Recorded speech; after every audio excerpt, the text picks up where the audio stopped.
Sa Mobile Bible School, tayo'y nagtitipon online. Sa tahanan man o saan ka man. Sa atin.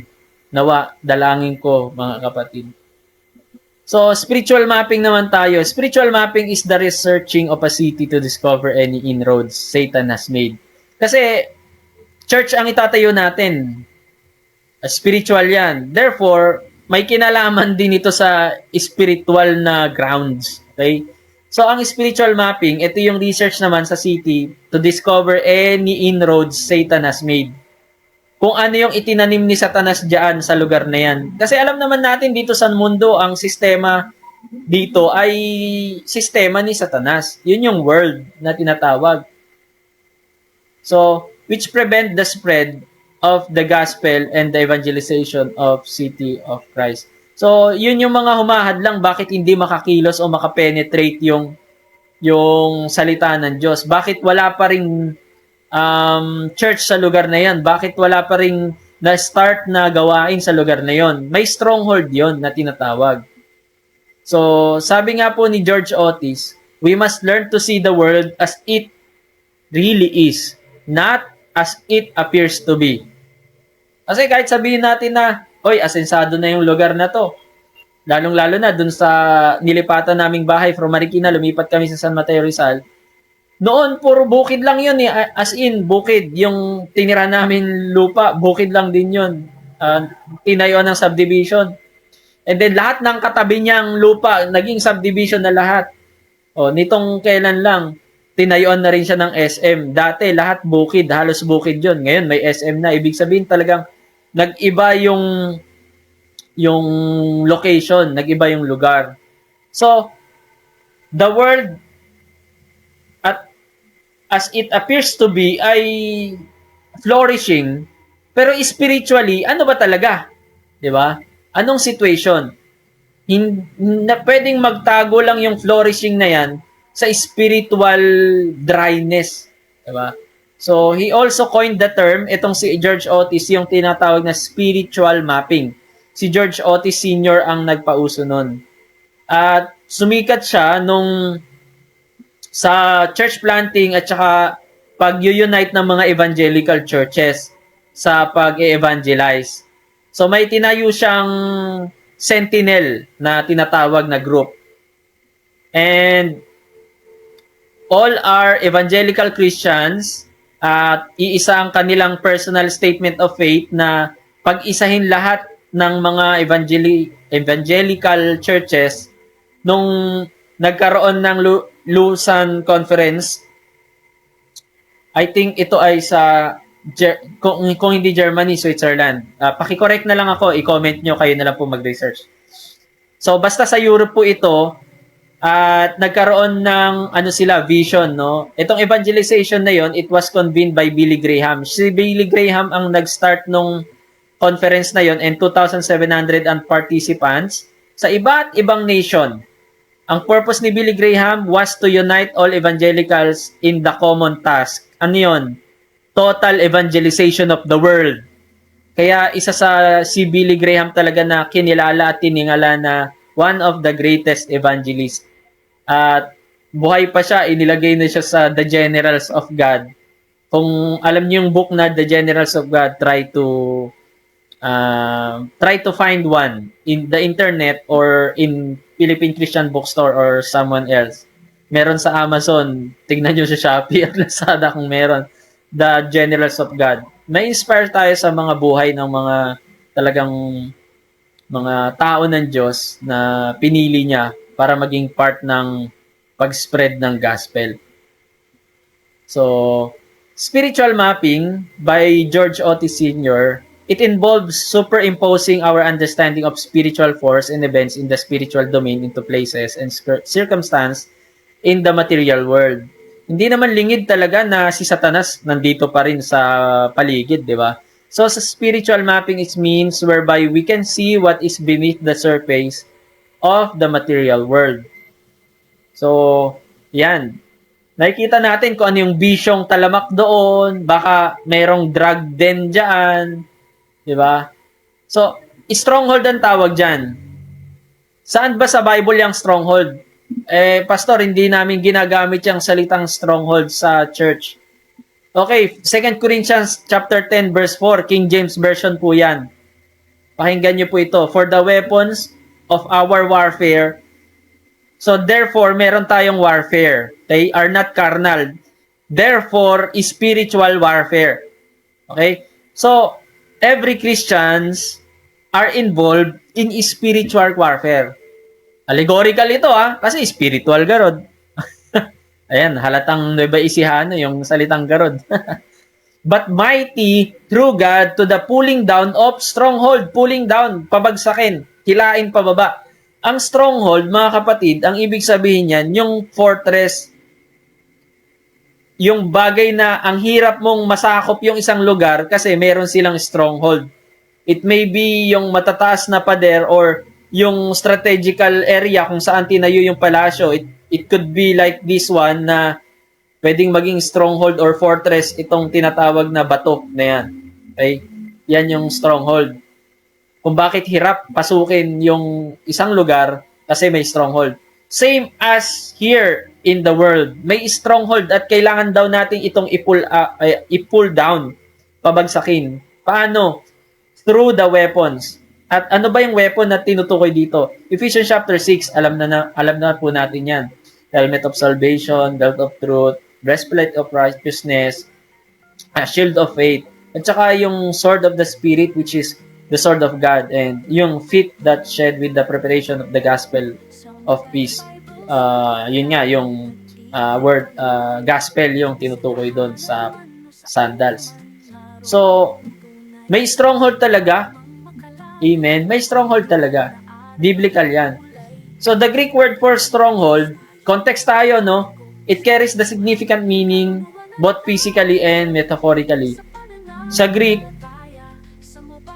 Ochiroma, ibig sabihin nun, fortress, stronghold, or castle. A place of defense or protection, often referring to the fortified structure or places of safety. Nagiging safe yung mga nandoon dahil sa stronghold na yan. Hindi sila mapabagsak dahil sa stronghold na yan. Hindi sila masakop dahil sa stronghold na yan. So, figuratively, sa mental or spiritual stronghold, ibig sabihin, naka-establish na yung belief na yon, naka-embed na, di ba? Embedded na. Kumbaga sa adobo, nanunuot na. So, yung mindset na yon that holds someone captive. Naging normal lang sa kanila. So, yun yung kailangan daw i-pull down. O pabagsakin. And, alam naman natin na si Joshua, pinabagsak niya yon hindi through, hindi through weapon na katulad ni David na through by flesh, di ba? Kay Joshua by obedience, same with us, by obedience. Hindi Davidic type, no? Kundi Joshua type kung paano natin sasakupin ang stronghold. So, yan. Sabi nga sa Psalms 20 verse 7, some trust in chariots, some in horses, but we will remember the name of the Lord our God.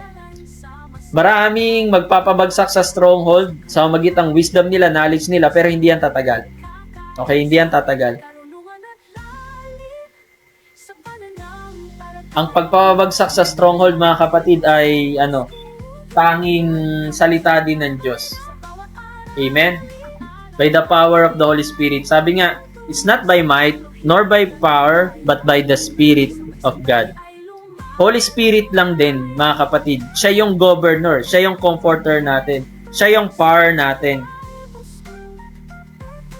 Kaya maraming tao din ginagamit yung galing nila magsalita. Hindi pwede yon. So, talagang by Spirit. It is by the power of the Holy Spirit. So, pag sinabi nating stronghold, meron dito sa Bible na tinatawag, ang tawag dito Old Testament and New Testament dito. Itong isi-share ko, no? Meron tinatawag na high place na territory na tinutukoy dito sa Old Testament. Pag sinabi mong high places, ano po yan? Mga spiritual place po yan. Kahit sa New Testament, may tinatawag na principalities in the high place, di ba? So actually, yung salitang high places doon sa New Testament, sa Old Testament pa lang, it was already there. Sa Numbers chapter 33, verse 51 to 52, sabi doon, "Speak unto the children of Israel, and say unto them, When ye are passed over Jordan into the land of Canaan, then ye shall drive out all inhabitants of the land from you, before you, and destroy all pictures, destroy all their molten images, and quite pluck down all their high places." Pluck down all their high places. So, yung high places na yun, kasi nandun yung lugar, and then nagtatayo sila doon ng mga altar. Yung high places natin sa New Testament, spiritual high places. Alam natin na tinukoy din yung high places na yan sa neither principalities nor power, 'di ba? Nor high places. So isa 'yun sa word na 'yon. So yan yung lugar na territorial na tinatawag. So sa isang saturation ng church planting, may mga high places din diyan.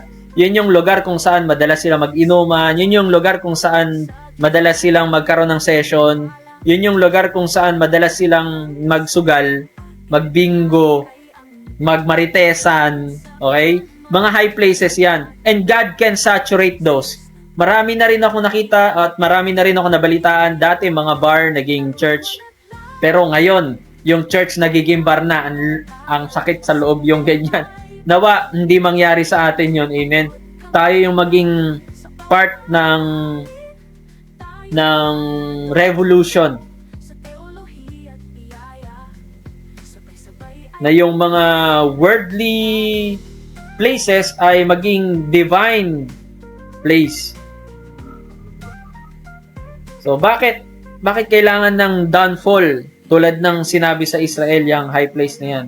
So, literal territorial dominion sa Old Testament. Therefore, kung literal domain yan or territory at doon sila sumasamba, imagine, nandun din si Satanas, yung kanyang mga kampon. Siyempre, they are receiving the worship, 'di ba? Matik 'yon. Alam niyo na, hindi pwedeng wala siya doon. 'Di ba? Kung saan naroon yung bagay na gawa ni kaaway, nandun din siya. Hindi pwedeng wala. So, God saw this as a spiritual, spiritual adultery sa Israel. So, same sa atin. 'Di ba? Yun nga lang, tumingin ka nga daw sa may na may pagnanasa isang babae, adultery na. How much more yung iba pa yung ginawa mo, 'di ba? So, it was one of the cause of Babylonians' captivity. Marami silang high places. Sa Jeremiah chapter 50 verse 2 to 3, may tinatawag dyan na si Bel Marduk. "Declare ye among the nations and publish and set up standard. Publish and conceal not. Say, Babylon is taken. Bel is put to shame. Merodach is dismayed. Her images are put to shame. Her idols are dismayed. For out of the north shall come up a nation against her, which shall make her land desolate, and none shall dwell therein. They are fled, they are gone, both man and beast." So si Bel at saka si Marduk, o sa ibang salin, Merodach. Yung Bel na yan, or Baal, generic name yun sa salitang Lord. And in this verse, it is applied to Marduk. Si Lord Marduk yung tinatawag doon siya yung state god ng Babylon. Pag sinabi mong Marduk, meron silang pinaka god doon. Major god, general nilang god, pinaka highest ranking na god, si Marduk. Kaya siya yung tinatawag na stronghold ng nation na yon.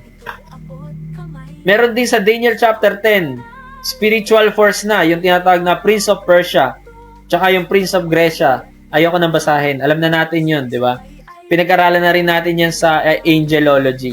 So, wala naman talagang literal na prinsipe ng Persia tsaka Grecia na pwedeng kalabanin ni Daniel at tsaka ni Gabriel na anghel. Therefore, that is called territorial stronghold. Biblically, noon pa man sa Old Testament, hanggang ngayon sa New Testament, hindi pwedeng hindi sila nag-e-exist. Okay? Dahil hindi pa naman totally nagahari si Jesus Christ dito sa mundo, hindi pa siya totally bumababa, therefore, hindi pa sila totally nako-conquer. Kaya, ang glory ni Lord, para mag-grow, tulad nga nung sinabi natin sa first session natin, ang mission ni Father God ay mapuno niya ng glory ang earth. Hindi yan mangyayari kung hindi darating ang church. That's why, the glory of the Lord will be brought there, will manifest there, the power of the Lord will manifest there, the power of salvation will manifest there, maraming restoration na magmamanifest din, healing could manifest there, provision could be manifested there, no? Ano man ang mga bagay na ginagawa ng kaaway ay pwedeng magmanifest yung gawa ng Diyos sa magitan ng pagbasag, no? By bringing down or pulling down this what we call territorial stronghold. Kaya importante talaga ang church planting. Maybe kung bakit merong mga uncle mo, relatives mo na hindi pa naabot ay hindi pa napuntahan.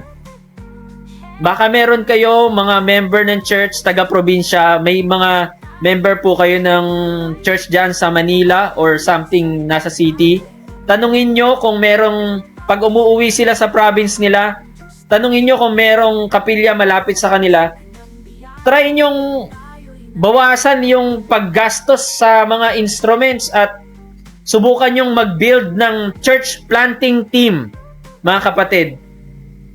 Bawasan natin ng konti yung paggastos sa, kung okay naman na yung building, ayos naman na yung bubong, may aircon na, baka pwedeng yung ibang fund na plano nyo sanang ipag-extension ng right wing, left wing, front wing, back, or second floor, third floor, try nyong mag-daughter church and support mission churches. Try nyo. Kasi hindi tayo nagpapalaki ng palasyo ulit, mga kapatid, no? Hindi talaga tayo nagpapalaki ng palasyo. Bagamat hindi ako against sa pagpapaganda. Kasi, syempre, pastor tayo, maganda yung bahay natin. Yung tinatawag natin, headquarter or something, na maganda naman talaga, presentable kay Lord. Pero try natin, kahit sa maliit na paraan.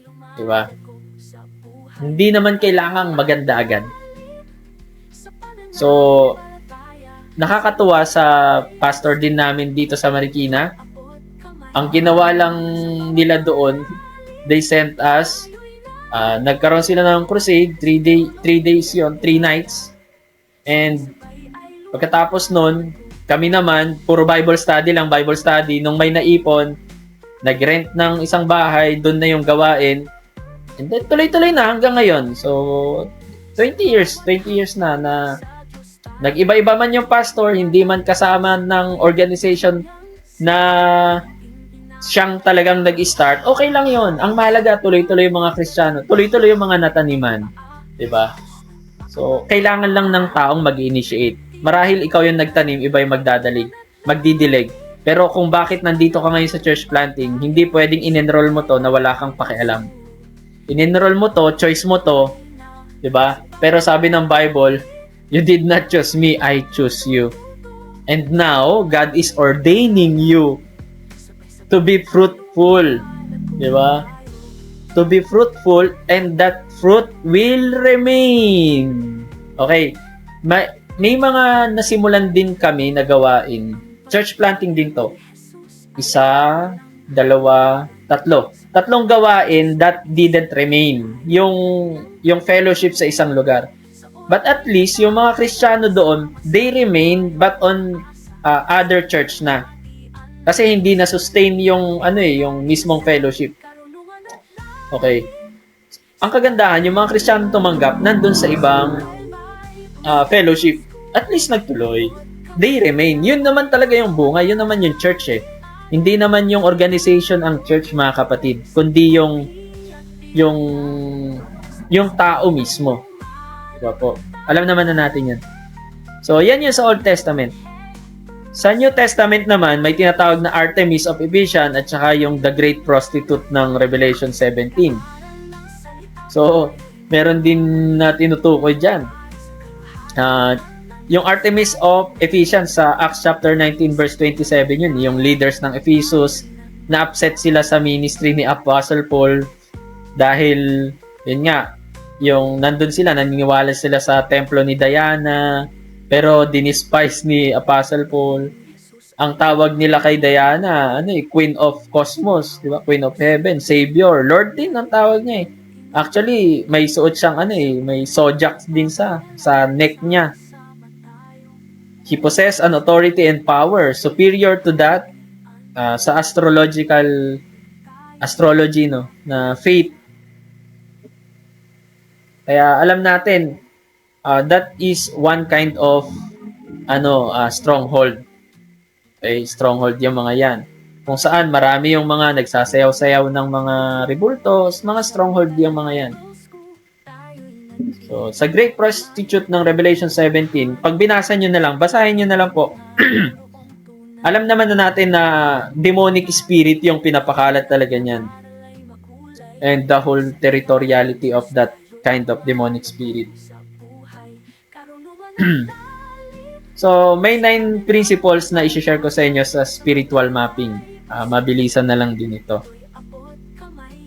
At kung meron po kayong question, pwede po kayong mag-type ng inyong questions.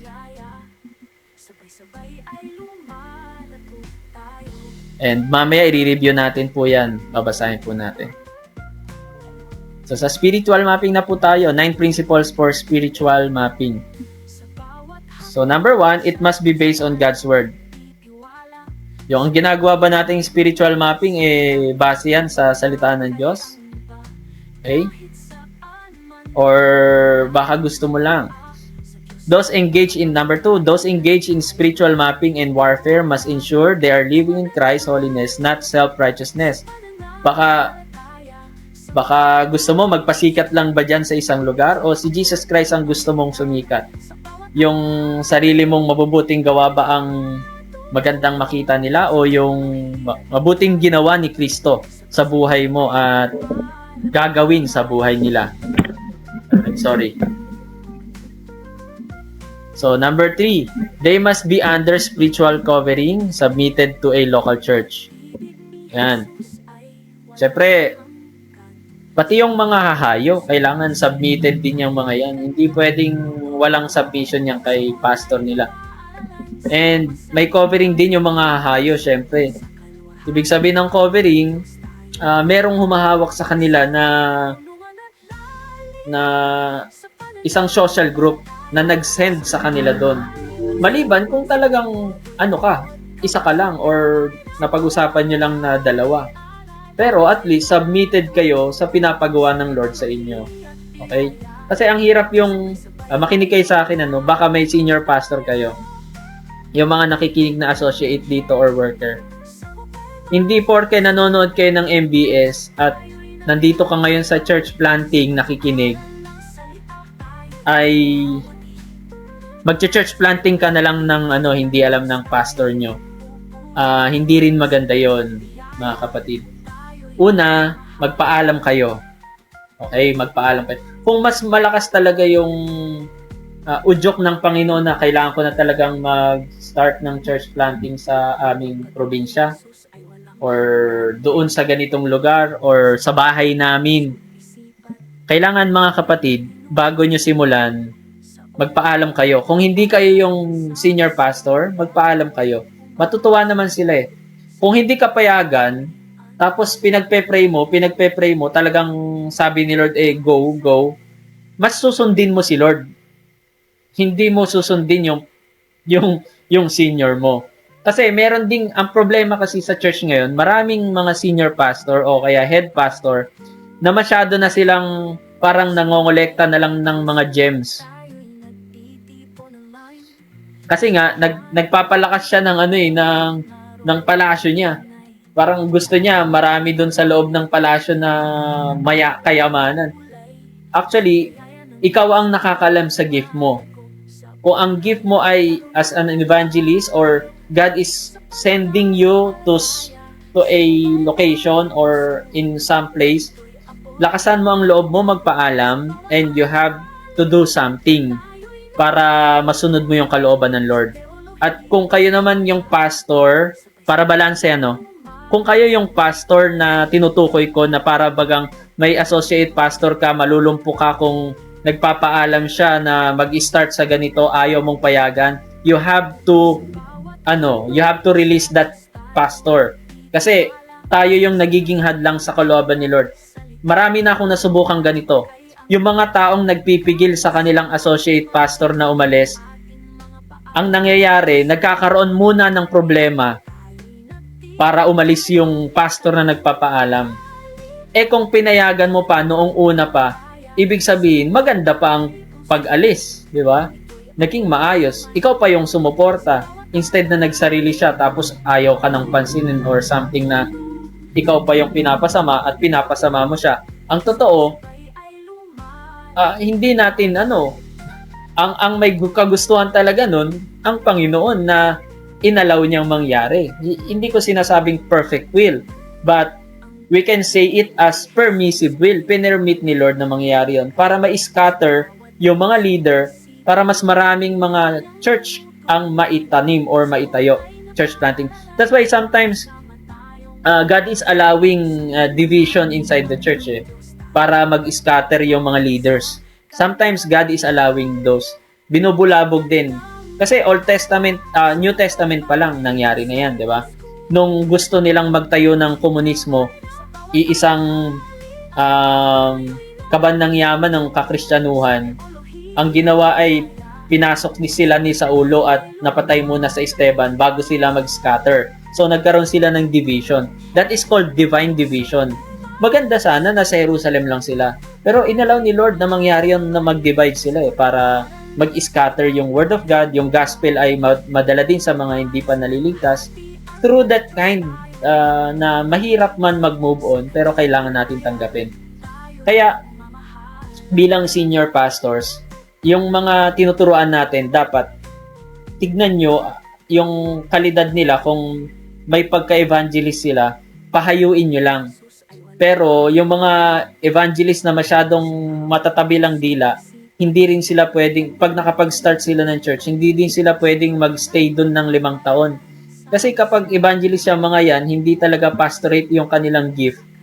Hindi lumalago ng husto yung mga tupa kasi hindi sila makamove on sa isang season. No? Para magkaroon ng next season, kailangan talaga pastorate work yung maalaga talaga. Yun talaga yung kung bakit minsan yung mga members sinasabi nila, hindi ako lumago kay ganito. Hindi ko sinasabi na kasalanan din ng pastor yon. Pero para mapalitan na yung season, mga kapatid, at pansinin nyo rin sa sarili nyo, baka kayo yung tinutukoy ko. Palipat-lipat na kayo ng church tapos parang, bakit kaya ganun? Bakit kaya ganun? Bakit kaya ganun? Kasi hindi ka talaga pastor, evangelist ka talaga. Tanggapin mo 'yon. Wag mong mamasamain ang sarili mo. Yan ang hirap kasi sa church organization ngayon Pastor lang ang inilagay na title. Kailangan talaga anumang organization, ini-honor din natin yung mga evangelist natin at saka mga missionaries, no? At saka yung mga apostolic ministry. Ibig sabihin, hindi entitled as apostle, natatawagin mo silang apostol Juan, apostol ganito, hindi. Ibig sabihin, sila yung may kakayanang mag-lead ng isang church para mag-start. And then, pupunta na naman sila sa ibang lugar. So, yun. Kailangan talaga ay ganun na mangyari.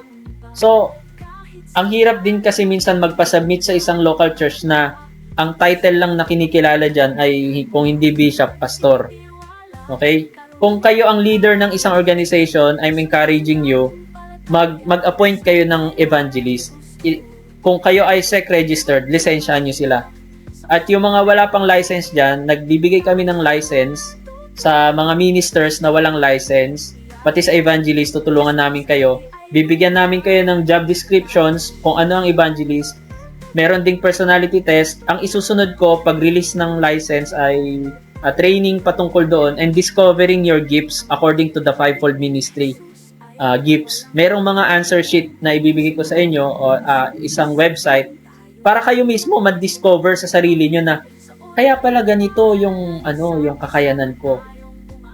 Kaya pala ganito, nung na-start ko tong church na to, parang nawawalan na yung amor ko sa church na ito, tas parang gusto kong iba naman. Kasi hindi pala pastor, no, apostolic pala, or kailangan tulad ni Apostle Paul yung gift mo. So, ganun. May mga ganun talaga. So, we have to know, no. Kaya yung to become submitted to a local church, ang hirap din kasi magpasubmit sa isang local church na hindi talaga fully naintindihan yung ministerial gifts. Gifts yun hindi yung title. Okay, gifts talaga. So, they must under spiritual covering. Alam na natin yan, covering. Kailangan talaga natin ng covering. Submissive talaga tayo bago tayo hahayo at magplano. Amen? So, number 4, research must be done under the guidance of the Holy Spirit and not through scientific process. Hindi porke nalaman nyo tong sinishare ko sa inyo na systematic, ay magsisystematic lang kayo. No. Holy Spirit pa rin talaga. Kailangan kung ano ang sinabi ng salita ng Diyos, which is the Word of God, nandyan yung pagkilos ng Holy Spirit, it will help us kung ano talaga yung way na pinaka-the best sa lugar na yon. Okay? General lang yung tinutukoy ko ngayon. May maitukoy man ako na process na specific, but still, hayaan natin yung Holy Spirit na kumilos. Number 5, reporting must be done without personal or prejudicial opinion. Huwag kayong magre-report na pinersonal nyo. Hindi maganda dyan kasi mga ano naman, pati ako, minamasama nila.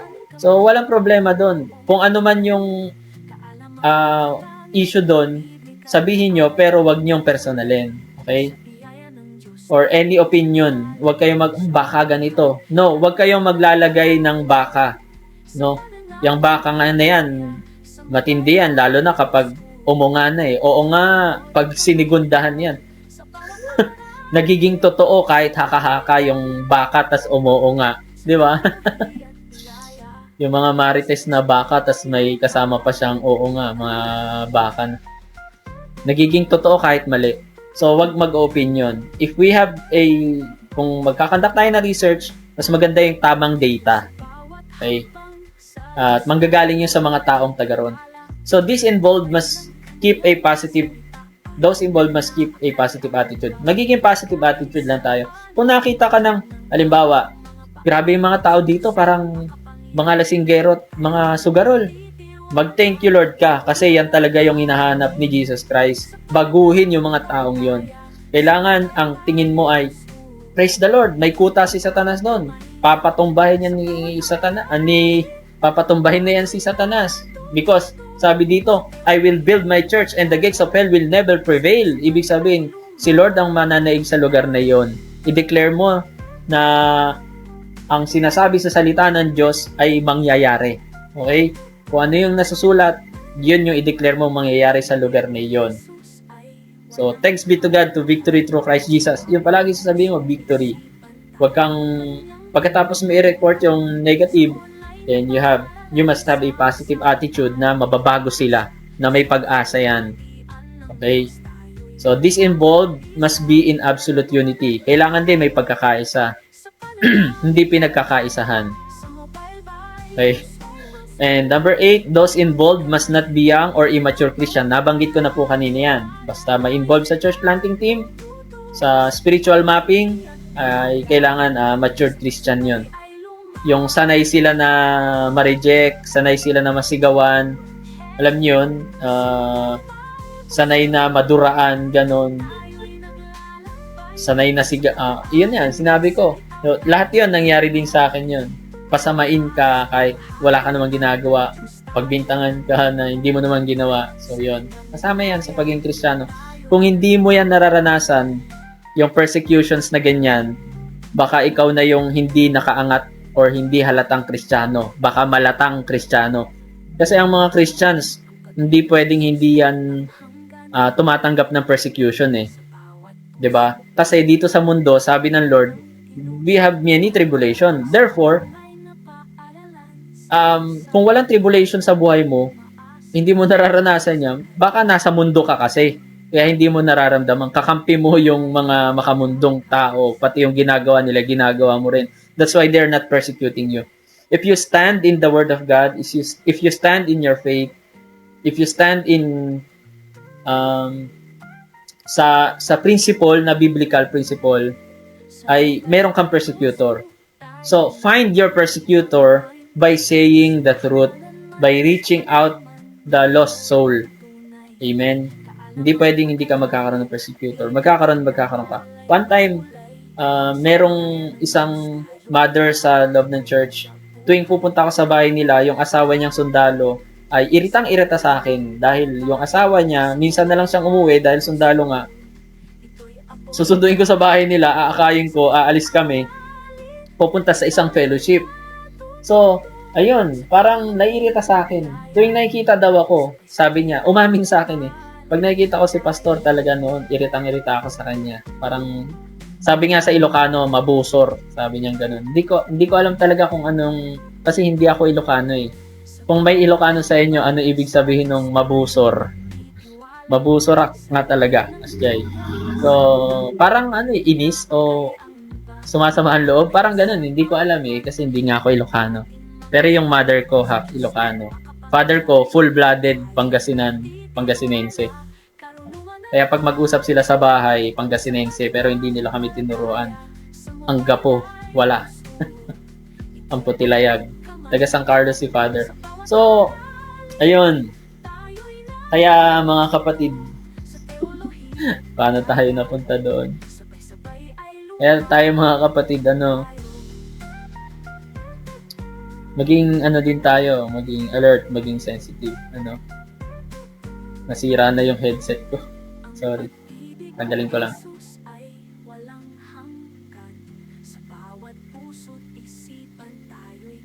Yung mga tagti 35 pesos na headset eh.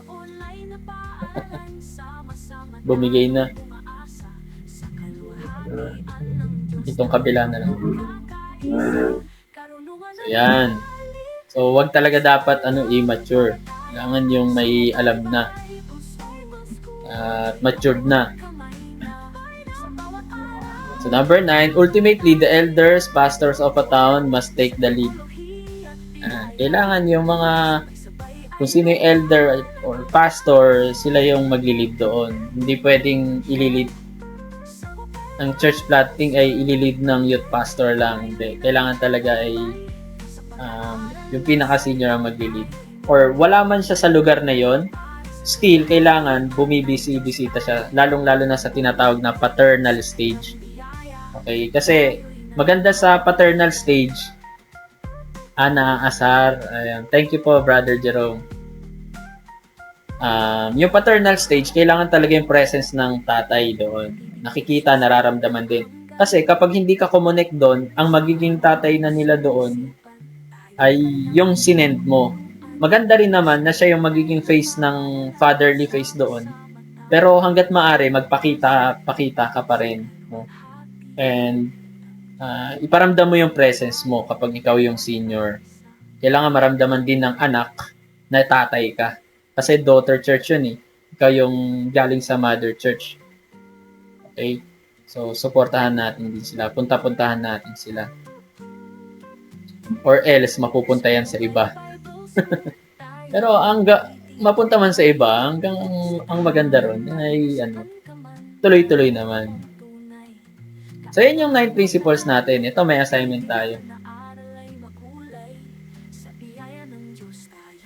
How to do spiritual mapping.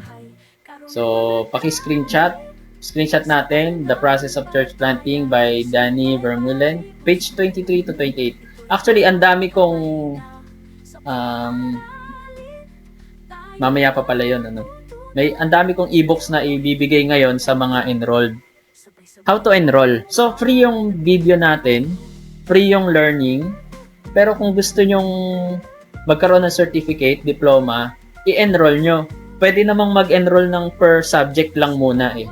And then may ipon yun. Kapag gusto niya ng diploma, tsaka nyo bayaran yung miscellaneous. So, ang kagandahan nun, magkakaroon din kayo ng mga e-books na naipon ko dahil matagal na tayong nagtuturo sa Bible School and marami tayong mga libro. Pero nung nag-start akong magturo sa online, Tsaka noon pa man talaga mahilig na ako sa computer. College pa lang ako, year 2000, nagko-computer na ako. Kaya ang mas marami akong book, e-book. And may mga, ewan ko, baka may mga nabentahan ko pa dito ng e-book noong pandemic, year 2000. Donate for a cause, pero ang sabi niya, binenta ko sa kanila. Pero donate lang naman ang nakalagay doon. Ang kagandahan nung pandemic, nung may mga nagdo-donate, marami tayong natulungan mga pastor. Hindi ko talaga yung sinolo. May live pa ako na nung kinuha ko yung dinonate niya, ay live ko na ibinigay. Naka-Facebook live yun. Binigay ko talaga sa isang pastor. So, birthday ng pastor yun nung panahon ng pandemic.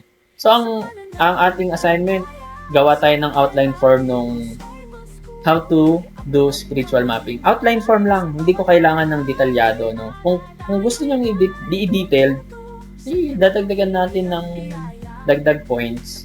Kasi sa mga enrolled,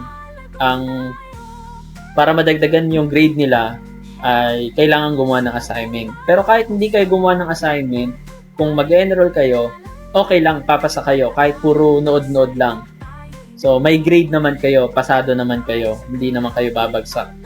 Kahit huwag kayong gumawa ng research, huwag kayong magpasa ng assignment, huwag kayong mag-feedback. Basta mapanood nyo lahat ng videong ito, bawat subject, makalimang subject kayo, magkakatanggap kayo ng certificate. So, i-enroll nyo lang. So, yan po. Kung gusto nyo magawa ang assignment na ito, i-enroll nyo po yung subject na ito. 300 pesos itong subject na ito.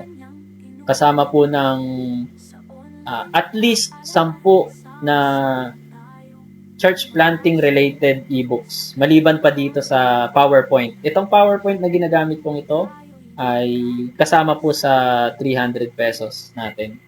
Pero makukuha nyo lang tong PowerPoint after kong maituro lahat. Okay? So, number 2 na tayo. Plowing the ground. Plowing, ipo-plow. Ano yung? Kukultivate. Para maging marsh. Para lumambot. Para madaling mag-penetrate yung ugat. Ipa-plow natin yung ground. And kung ang selecting the soil is about research, plowing the ground is about prayer. Prayer. Cultivate. Prayer ang ano natin doon.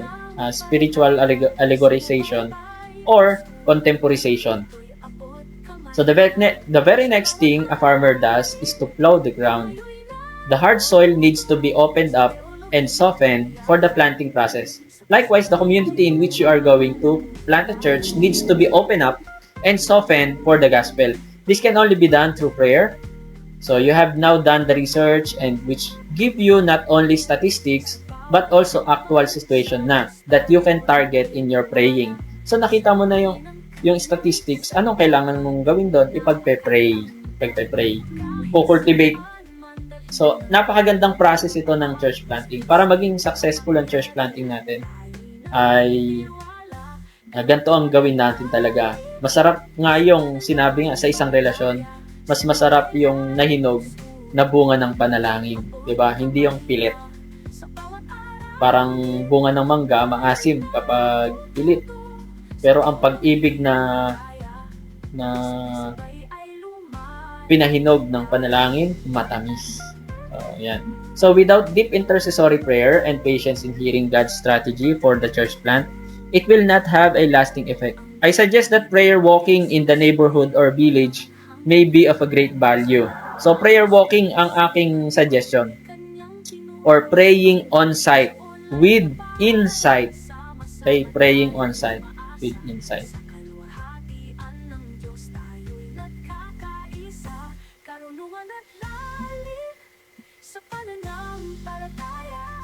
At mamaya may papakita rin ako mga prayer walk na books. Kasama yan sa enrollment fee na 300. So the purpose of prayer, getting God's hand stretched out. Ito yung purpose. Kapag nag-pray ka, syempre, yung pagkilos ni Lord, mas madali sa lugar. Hindi naman tayo yung spiritually na magkukurkur or magkakalkal or magkakaykay o magpapalambot ng lupa. Yung prayer natin, si Lord ang kumikilos doon. Si Lord na yung nagpapalambot. Inihahanda niya na yung lugar. So they had the deep passion and desire for their community to be touched by God. Yung mga tao na yun, magkakaroon sila ng deep passion. Mas madali lang maunawaan. So they understood that prayer was the key. Okay, kung ikaw ay makakasama sa church planting na yan, dapat alam natin na susi ang prayer. Katlo, they were more concerned with their community's spiritual need than their own safety. They have just been warned by the authorities not to preach the gospel. Diba? So, maraming ganun kasi. May mga, hindi pwedeng mag-preach dyan. Pero if you will still attempt to preach, kasi maraming lugar na ganyan eh.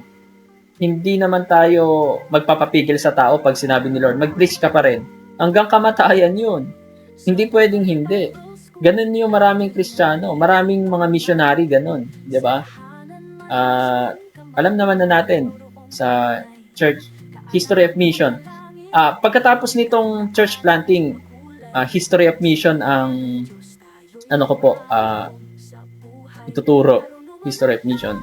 At magtatalakay tayo ng mga iba't ibang missionary where may inspire tayo sa kanilang buhay kung paano nila na-start yung church sa mga bansa na yon, sa Burma, Myanmar yun, sa Laos, dyan sa China, dito sa Pilipinas, sa iba't ibang lugar, sa India, ganun. So, tatalakayin natin yan sa church plan, sa church history of mission. So, yan. Next, for the healing of community. So, they identified with the hurts of their community. Ano ba yung dapat na magamot doon? May mga samaan ba sila dyan ng loob? May literal na sakit ba dyan na palaging paikot-ikot na yung sakit na dyan? Genetical ba yan na sakit? Or mental na sakit? Physical na sakit? So, alamin natin yung hurts na yan. Pag sinabi mo naman kasing healing, hindi naman ibig sabihin puro physical healing lang yan. So, obviously, we speak of the whole spectrum of hurts. Physically, spiritually, emotionally. We will never see our community saved unless their hurts become our concern. Pag naramdaman nila na concern ka sa hurt na yon, at naramdaman nila yung compassion, so until we have a compassion for them, sabi nga ni John C. Maxwell, before asking a hand, touch their heart. Bago ka humingi ng tulong sa kanilang mga kamay, kailangan mahipo mo muna ang kanilang mga puso. Kaya sa mga nagsisimula, alam ko merong mga dito, may mga pastor ngayon na nakapag-start ng churches. Forsake lang din sa mga bago na may involved, sa mga bagong tagapakinig, yung mga bagito sa church planting. Ayan. Ang daling sumunod ang dali ring maging loyal sa Panginoon ng mga tao at mag-commit sila sa gawain ng mga taong na-touch mo yung kanilang heart. Na naramdaman nila yung passion mo na tumulong na maging solusyon sa sakit na nararamdaman nila. Physical healing, gumaling sila, pinag-pray mo kasi. Spiritual or moral healing, dati silang ganito, basagulero, pero nabago sila ng salita ng Diyos dahil sa'yo. Or broken relationship na nagkabati sila, mga magkakamag-anak, sa compound, dahil narinig nila yung gospel, they have to forgive dahil sa'yo, ikaw ang naging mediator or ni Lord. So, ang dali nilang maniwala or maimpluwensyahan. Sila yung nagiging loyal. Karamihan talaga. So, ganun. So, it's almost we can never have compassion for our community while we are busy with ourselves and concentrate on our own hurts. May issue pa ako dyan hindi pwede ako doon. So, hindi pwede yung ganun. Kailangan yung sarili nating issue, bibitawan natin yun for sake ng calling ni Lord. Diba? Maraming mga pastor dito, alam ko yan, na marami kayong problema. May problema din kayo sa pamilya, may problema. Baka yung iba sa inyo, may problema kayo sa anak nyo, sa asawa nyo. Pero pag pumunta sila sa church, hindi nila pinapakita yung problema na yun. They are standing still, standing strong for sake of the shepherd. Diba? Nangyayari yung mga ganyan na sitwasyon. At hindi pwedeng hindi. Talagang hindi mo talaga pwedeng dalhin sa ministry yung personal problem mo. Sometimes, nakikita, nag-a-appear, hindi natin napipigilan, pero most of the times, 'di ba? Pag pastor ka, hindi mo ipakitang mahina ka eh. Kasi pati yung tupa manghihina rin. Yun ang hanga ko sa mga pastor. Kaya saludo ko sa mga man of God talaga. At nakita ko talaga yun. And kung sino man yung tumatayo sa tabi natin, yung asawa natin yun. Diba? Kaya hanga din ako sa mga pastor's wives na nandiyan. Talagang lalong-lalo na yung mga instead na yung asawa nilang lalaki ang magpastor, biglang yung babae ngayon nagpapastor. Hindi ako against na tinawag kayo ng Lord. Hahanga din ako sa inyo dahil you know your calling eh. No, hindi ako against sa inyo. So, tayo yung nagiging solusyon. Tayo yung pinili ng Lord. Iwanan natin kung ano man yung past problem natin. Kung ikaw man ay china-challenge na mag-minister sa isang lugar, pag nandun ka, mag-focus ka sa location mo, sa concentration mo. Then, pag umuwi ka, wag mo nang dalhin yung ministry mo doon sa family. Iba na, family na yung pag-ministran mo. Okay. So, iba na. Wag mo nang dadalhin yung problema mo sa ministry sa loob ng bahay. Yun naman, to be balanced, di ba? Para mabalansin natin. So, it's almost like you get healed while you are healing someone else's wound. Doon na tayo magagamot eh. Habang ginagamot natin yung iba sa kanilang problema, bagamat tayo rin yung may same na problem, the more na sinasabi natin yung sa iba, parang sinasabi na rin natin yung sa ating sarili. At pag nagamot natin yung, or pag naging way tayo ng healing para sa kanila na ma-set free sila, same as God will answer and heal our infirmities or kung ano man yung dapat na magamot sa atin. Physical man yan, spiritual or emotional. Amen? So yan. Number 3, to bring the miraculous in our community. The community will only discover God's power when the church display it. Kapag naramdaman nila yung church at may nangyayaring pagbabago sa mga bata, sa compound, ay talagang marirealize nila, grabe himala na mawala yung bisyo dito pero nawala yung bisyo niya. So, kailangan madala. No? At mangyayari yon through prayer. Kapag kulang sa prayer, mahirapan tayo. Kaya talagang simulan natin sa prayer. Ngayon pa lang, pag-pray nyo na kung meron kayong pinag-pray na church planting or baguhan kayo sa church planting. Nandiyan kayo ngayon sa pioneering stage. Prayer talaga ang pinakapundasyon. Sabi nga nila, kung mataas yung building na itatayo, matagal gawin yung pundasyon. That's why, kung hindi pa man nag-shoot up or nagbo-boost pataas yung pinagpe-pray, ibig sabihin, ang prayer is deepening. Hindi naman kasi ang prayer ay yung talagang launching out eh. Ang prayer is deepening, pagko-cultivate, plowing the ground. The longer we are praying and plowing, the deeper the foundation could be. At mas malalim ang pundasyon, ibig sabihin, mas mataas na building ang maitatayo. Ibig sabihin, mas mataas na, mas malaking plano yung gagawin ni Lord sa lugar na yan. Mas malaking territory, mas magandang ministry yung bunga ng pinagpe-pray mo na yan. Kaya, wag kang magsasawang mag-pray. Tagal ko nang pinagpe-pray yan, 3 years ko nang pinagpe-pray yan, di naman na-answer. Sabihin ko sa inyo, may testimony ako dito sa second floor ng 7-Eleven, dito mismo sa bayan ng Lupao. 2015, pinag-pray ko yung church. Yung 7-Eleven, sabi ko, dito magkakaroon ng church, 2015. Nilapit ko sa mga nasa abroad na mga kapatiran, pero walang nag-respond. 2015 yun. 2016, sorry. Then, pinag-pray din namin. Kasama ko yung anak ko, 5 years old pa lang ata siya noon, o 6. Lumuhod kami doon mismo sa lugar. So, we prayed for that place. Business siya, Monday to Friday, Saturday, Sunday, church. Kasi medyo mahal 7,000. Hindi kaya kapag, mga kapatiran natin, mga pagsasaka, hindi pa naman ganun professional. Meron mga nasa ibang bansa, pero yun, alam nyo naman, Hindi naman lahat ng nasa ibang bansa support sa iyo eh. Meron yung pastor, pag nakapunta na ako sa ibang bansa, promise, ganito. O, di ba? Alam niya, naintindihan niyo ako. So, hindi... To make the long story short, 2015 or 16, pinag-pray ko yung lugar na yun.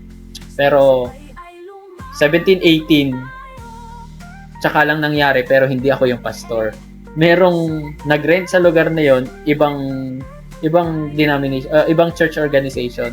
But, ang kagandahan doon, yung pastor doon ay member din dati na tinuturuan kong mag-gitara. So, member din sa church where I am also within the organization. Pero dahil pinag-Bible school siya ng ibang organization at sinuportahan siya ng Bible school na yon, naging part nila. So, nag-independent na lang siya para walang conflict. Yun ang ginawa niya and ako yung kinuhang first year anniversary speaker at shinare ko sa kanila na sinagot ng Lord yung pinag-pray namin dito after 2 years. Hindi man akong pastor, sinagot ng Lord kasi na-flow yung ground eh. Naging answered prayer. Kaya ang saya ko nung panahon na yun. At kasama ko yung anak ko na panganay na ngayon. Ilang taon na siya ngayon? 14 years old. Kaya ilang taon na rin nakalipas. So, through prayer. Ito matindi. Nung pandemic, nagkaroon kami ng ice cream cake business. Nilagay namin din doon sa katabi ng second floor din ng 7-Eleven. May 3 kwarto yun. Doon, may ice cream cake business kami. Umakit yung mga tao doon. And still, nandun pa rin yung church ng friend ko na pastor. And to make the long story shorter again, nabigatan sila sa rental. 7,000 ba naman every month. Kami yung pumalit. I took the leap of faith. Talagang yun ang kagandahan. Wala talaga, walang-wala. Pero merong isang member ng church na at that time, sumusuporta talaga siya. Kaka-abroad niya sa US. Talagang nagbibigay. So, she supported that unknowingly na doon ko nilalaan. But I'm reporting then sometimes.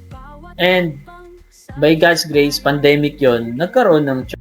Di ba ibig sabihin, kahit napapatagal, nangyayari, kapatid. Bakit? Pinagpe-pray. So, I encourage you, kahit 2 years, 3 years man yan, 4 years, tuloy mo lang pag-pray. Minsan nga, kahit isinuko mo na si Lord hindi pa rin susuko sa'yo Di ba? Or hawak na niya sa kamay. Nakalimutan mo na yung pinagpe-pray mo, pero sinagot pa rin niya. Nakalimutan mo na nga na sinagot na nga niya Minsan ganun hindi na nga tayo nagte-thank you kay Lord kasi hindi natin alam na prayer pala natin yun, tas nasagot na pala. Marami akong ganong prayer na ito na pala yung answer nun, no? Ganyan. So, prayer talaga. Prayer. And by God's grace, tumigil yung church na yon. Pero nakabili ako ng lupa at the same barangay dito mismo sa syudad ng Lupao, Nueva Ecija. And naikwento ko na yun Ayun nga. May nag-support. I decided na instead na bahay namin ipatayo, bahay na lang ni Lord. And wala pang 1 week, merong nakakita ng post ko and someone supported that plan and vision. In 6 days na itayo yung church. So, magto 2 years na ngayon na nakapwesto tayo. Tayo lang ang Gospel Community Church sa Poblacion North.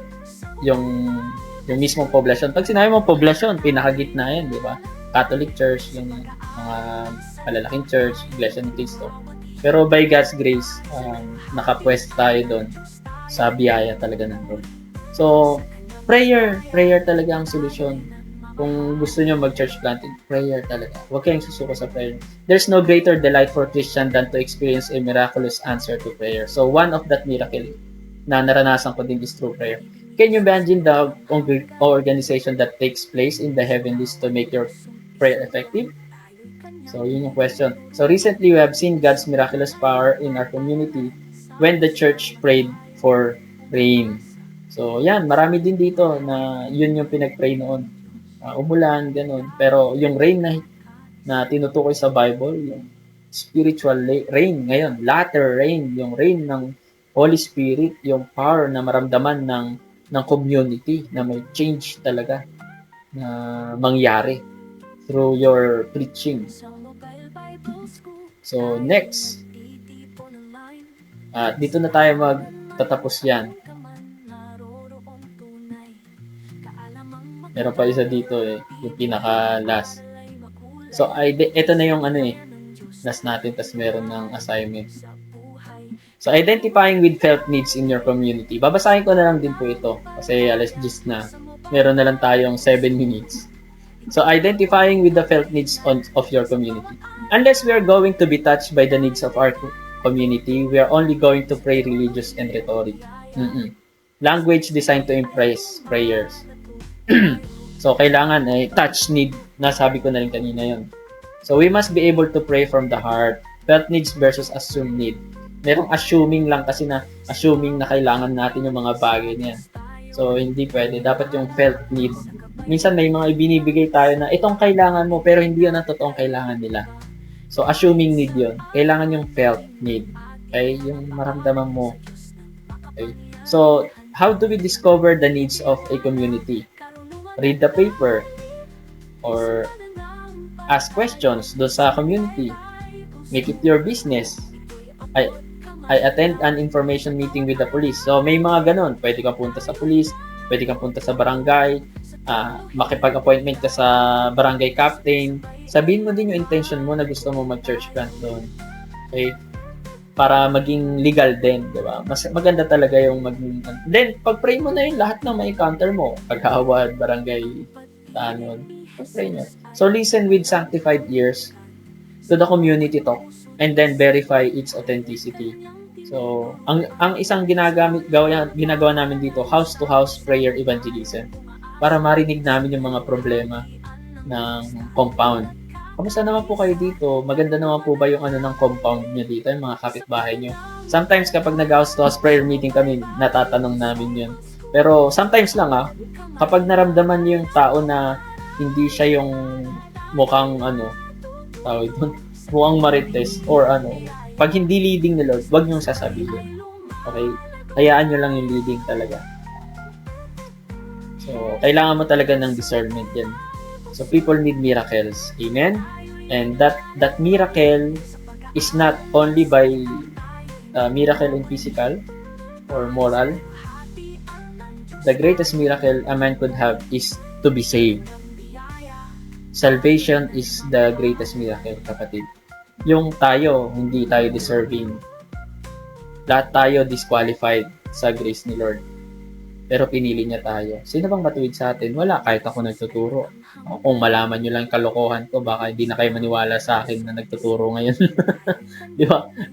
Siguro din sa inyo. Iba-iba tayo ng mga nature, ng sinful nature natin, mga history sa atin.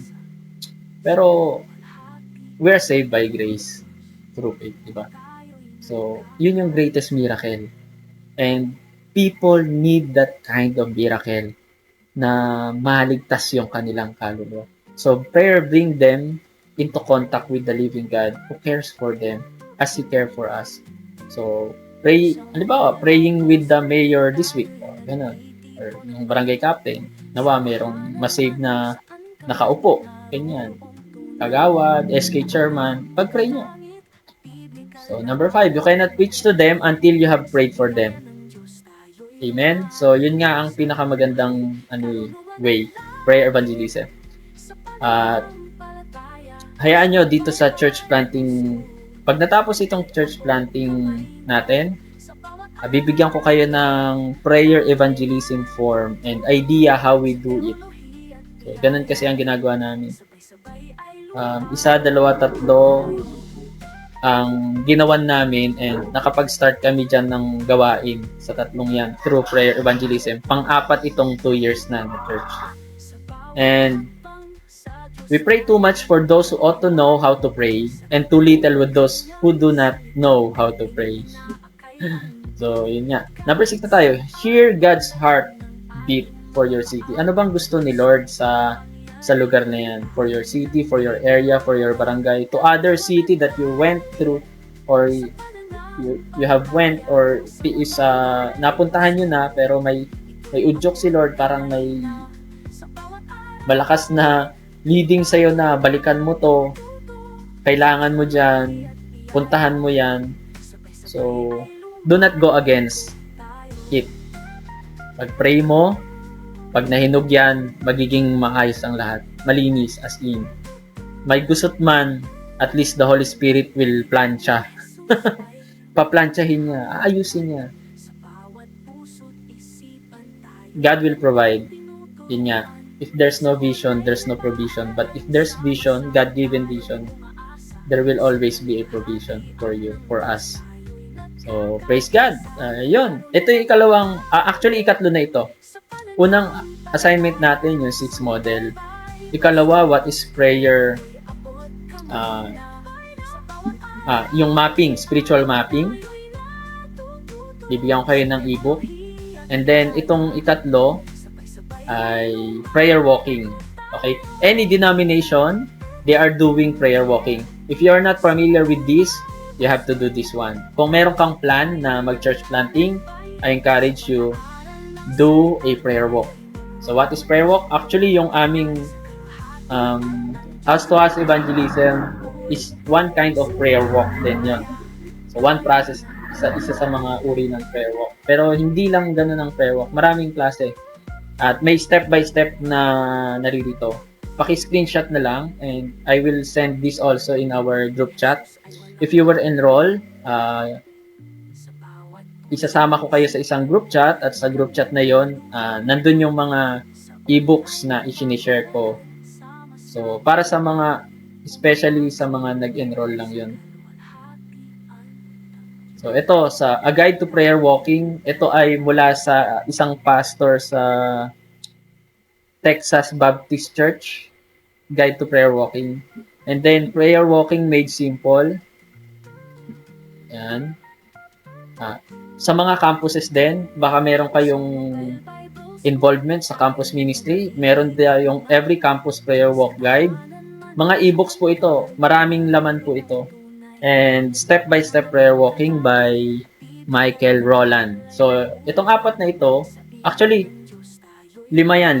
Meron pang isa, pero hindi siya book format eh. Parang PDF lang siya. Mahaba din, pero PDF lang siya na hindi siya talaga book. Okay, ito, book siya na ginawang PDF. So, bali 5 sila, plus pang-6 yung process of church planting na manual natin ngayon. Page 33 to 39. Yan yung unang-unang sinend ko. Ito yung ginagamit ko na manual natin sa church planting. So, ayan. To God be the glory. May church planting story na i-share ko na yan noon. So, maraming salamat po. At hindi po biro na nakapag-stay kayo sa gantong oras. 10:00 na, pero meron pa rin mga kasama natin. Pwede bang mag-type tayo dyan ng ng praise the Lord para sa ating papuri sa Panginoon, sa ating libreng panonood, or sa mga enrolled naman, glory to God. Thank you po sa inyong patuloy na uhaw sa pag-aaral ng salita ng Diyos. Nais nyong gawing official yung inyo pong pag-aaral. Kaya I appreciate those who enrolled. At kahit hindi ka enrolled, hindi naman talaga number 1 yung title dito eh. Kaya ino-open ko ito at nila-livestream para mabigyan ng pagkakataon din na yung mga pastor na wala namang kakayanang mag-Bible school, magbayad ng tuition, at least kung ano yung naririnig nila sa Bible school, same na same din. Naririnig nyo kahit nasa bahay lang kayo. That's why mahalaga din paki-share ang ating page.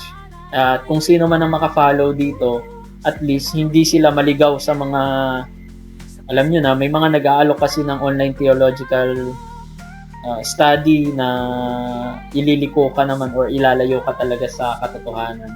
Mas magandang i-share nyo na lang itong page natin, itong mga live natin, para lalong-lalo na sa mga kapatiran natin, church member. Kung hindi naman naging against sa inyo yung katuruan na sinishare ko ngayon, huwag kayo mahiyang mag-share ng live natin ngayon. So, maraming salamat at to God be the glory. Yan. Screenshot po muna tayo bago natin makalimutan. Sa mga nasa Zoom, thank you rin po sa ating mga kasamang nakipagtiis na nakikinig.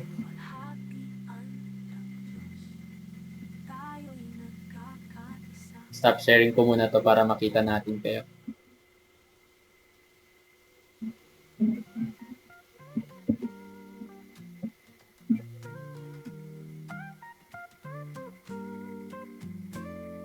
Sa Mobile Bible School, tayo'y nagtitipon online.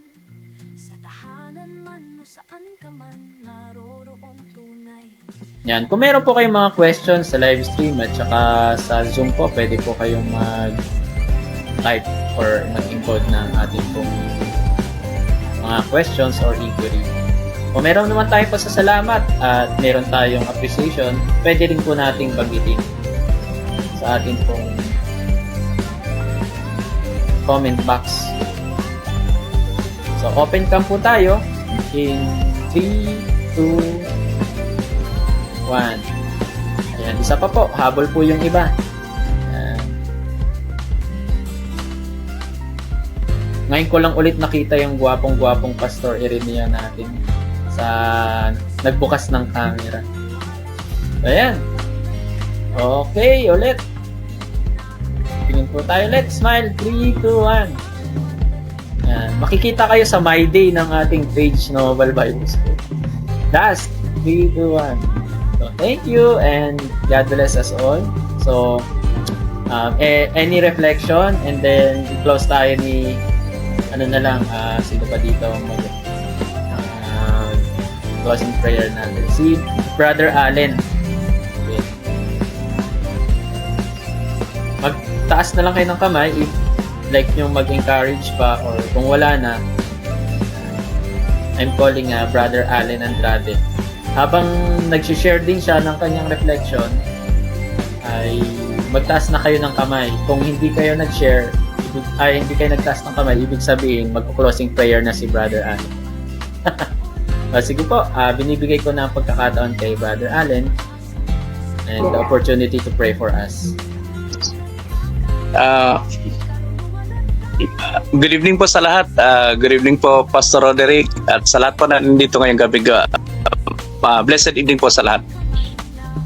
Yung rema po sa akin dito sa lesson, napakaganda po yung ito pong subject natin regarding church planting kasi sabi nga po sa Bible, kung wala pong gagawa, sino po kung hindi po tayo, kasi tayo po yung mga binigyan ng napaka-banal na responsibility na humayo at mag-share po, mag-preach ng gospel po. So, dito po sa lesson natin po ay yung rema po sa akin ay talagang dapat po tayo ay sobrang babad po tayo dito sa church planting po, dapat babad po tayo dito sa prayer at sa gabay po ng Holy Spirit po kasi hindi po madali para sa isang manggagawa na magkaroon ng harapin ang pagkakaroon ng church planting kasi napakarami pong aspeto kahit po sa community. Alam mo naman po natin na ngayon dito sa ating community kahit saan po tayo magpunta, napakarami pong strongholds dito, lalong-lalo na dito sa amin sa Tacloban. Madami po dito mga strongholds. So talaga pong talagang babad po tayo sa prayer po kasi dito po sa ating gawain ng church planting ay dito po napakalaga po ito dahil once po nakapag-church planting tayo ay dapat makita po yung pagbabago ng church with regards po sa community po, yung impact dapat po mag-impact yung church planting po in connection po with the community. Yun lang po. Thank you po. Salamat po. Sa teolohiya at biyaya, sabay-sabay ay lumalago tayo.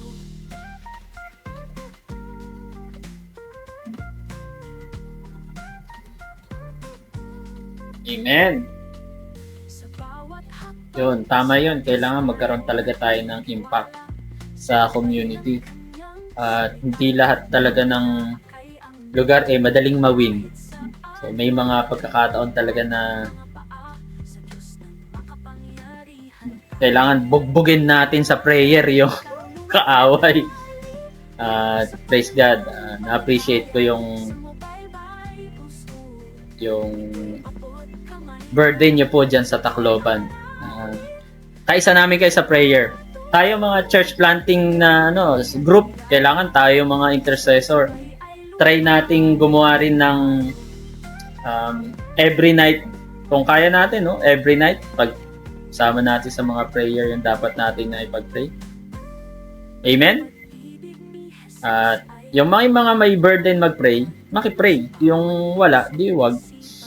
At least, meron talagang magpe-pray dyan. At isa na rin ako doon na makikiisa sa panalangin ng inyong isisend.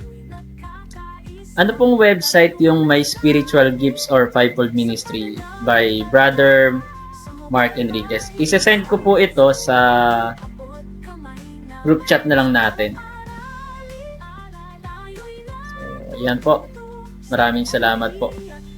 So, wala na pong hahabol. Meron po bang nagtaas ng kamay? Kung wala na po, i-close na rin po ito ni Pastor Allen. Sige po, manalangin po tayo.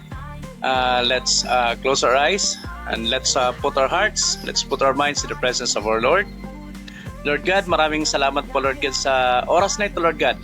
Maraming salamat po Lord God sa 2 oras po namin Lord God na pag-aaral Lord God ng church regarding church planting Lord God. Lord, una sa lahat Lord God, pinagpapasalamat namin Lord God ang buhay Lord God at saka ang dedikasyon Lord God ng aming Professor Lord God si Pastor Roderick po Lord God. Naway Lord God ay bigyan mo siya palagi Lord God ng kalakasan Lord God. Patuloy mo siyang gamitin Lord God sa iyong banal Lord God na gawain Lord God. At bigyan mo siya Lord God ng anointing Lord God na naway Lord God sa pang-araw-araw niya ginagawa Lord God ay marami pa siyang Lord God touch Lord God na buhay Lord God ng mga puso Lord God. I pray also Lord God nga this subject Lord God na church planting Lord God ay hindi lang isang subject Lord God sa aming Lord God ng mga student Lord God ng Mobile Bible School Lord God kundi naway Lord God ang subject nito Lord God ay maging simula Lord God mag-ignite ito Lord God ng power Lord God sa puso ng bawat isa Lord God na nandito ngayong gabi Lord God para Lord God ito ay hindi lang maging ordinaryong subject Lord God kundi ito ay maging reality Lord God sa totoong buhay sa bawat lugar Lord God na kung saan kami Lord God na naka-assign Lord God. At Lord God naway Lord God ay bigyan mo Lord God ng protection at biyaya Lord God ang bawat isa Lord God na nandito ngayong gabi Lord God. Lahat Lord God ng concerns ng bawat isa Lord God na ng present ngayon Lord God ng mga students Lord God ng Mobile Bible School Lord God. Naway Lord God na palaguin mo pa Lord God lalong-lalo na Lord God yung Mobile Bible School at marami pa Lord God yung mag-involve dito Lord God at mag-enroll Lord God. Bigyan mo po Lord God palagi Lord God ang bawat isa Lord God ng mga manggagawa Lord God na nandito ngayong gabi Lord God mga students Lord God ng good health Lord God. Good health Lord God yung magandang kalusugan Lord God hindi lang Lord God ang bawat isa Lord God kundi ang bawat pamilya Lord God ang bawat isa Lord God na nandito ngayong gabi Lord God. Lord, maraming salamat po Lord God sa lahat Lord God na inyong biyaya, sa lahat Lord God na inyong pagmamahal Lord God, sa lahat Lord God ng grasya Lord God na binubuhos mo sa bawat isa Lord God na nandito ngayong gabi Lord God, sa amin Lord God, lahat Lord God. Lord, maraming salamat Lord God. Pinupuri ka namin Lord God, pinapasalamatan at minamahal ka namin ng buong puso sa pangalan ni Jesus. Amen. Amen! Praise the Lord! Muli, magandang gabi po. At marami pong salamat sa bawat isa. Amen. Yan. Muli, magandang gabi po at maraming salamat po sa bawat isa. Pagpalain tayo ng Panginoon. Thank you po sa inyong pagsubaybay.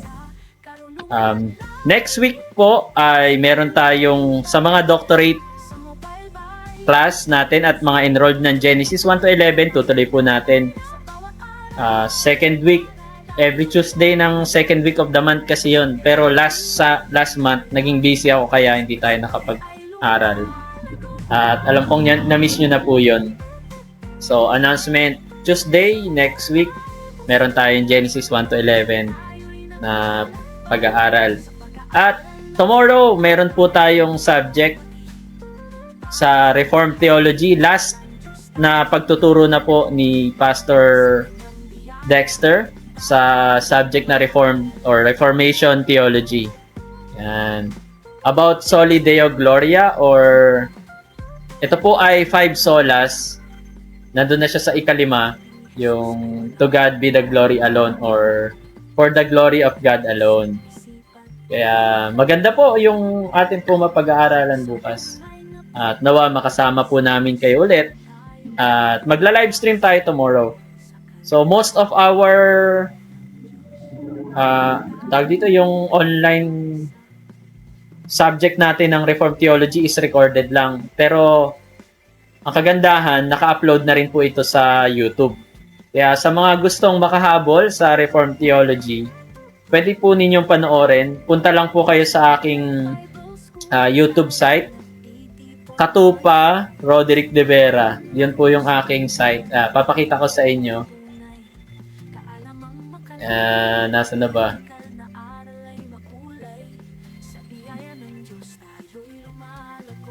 Ito sa mga nasa sa Zoom, hindi nyo po makikita, pero for sake na lang ng nasa live stream, ipa-flash ko sa inyo.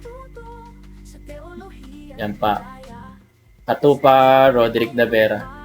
Kasi kung hindi ka katupa, kakambing ka. So, yun po yung idea ng katupa. And click nyo po yung playlist. Nasa playlist po yung mga subject. Nandito po yung mga free lessons natin or free subject natin. Church Planting, Expository Sermon, CE2, Reformation, Apologetics, Remastering Dispensation, Angelology, Life of Christ, Systematic Theology 1, Hermeneutics, Christian Education, Theology of Music, Praise and Worship, and Homiletics. So, yan po yung mga subject na nasa ating YouTube page. So, maraming salamat po. At muli, I'm your brother in Christ, Brother Roderick De Vera. And we are signing off na rin. Thank you po sa mga nasa Zoom. God bless us all. Chat na lang po tayo sa group chat, and I will send you the materials for answering our assignment. Thank you. God bless. Salamat po. God bless po sa lahat. Thank you po. God bless po. God bless. Tinuturuan sa online na paaralan, sama-sama tayong umaasa sa kaluwalhatian ng Diyos, tayo'y nagkakaisa, karunungan at lalim. Tayo'y nakikipunulan sa tahanan man o saan ka man naroon tunay. Kaharap ng mga langit at biblikal na aral ay makulay. Sa biyaya ng Diyos tayo'y lumalago sa buhay. Karunungan at pananampalataya sa Movie Bible School, ito'y amang kamay na sa bawat aralin tayo'y natututo sa ekolohi at biyaya. Sabay-sabay ay lumalago tayo. Sa bawat hakbang, sa Diyos tayo nagtitiwala. Sa gabay ng kanyang salita, ating inaakay ang iba. Kahit saan man dalhin ang ating mga paa. Sa Diyos ng makapangyarihan, tayo nagtitiwala. Karunungan at pananampalataya sa Movie Bible School, ito'y abot kamay na sa bawat aralin tayo'y natututo sa teknolohiyang biyaya. Sabay-sabay ay lumalago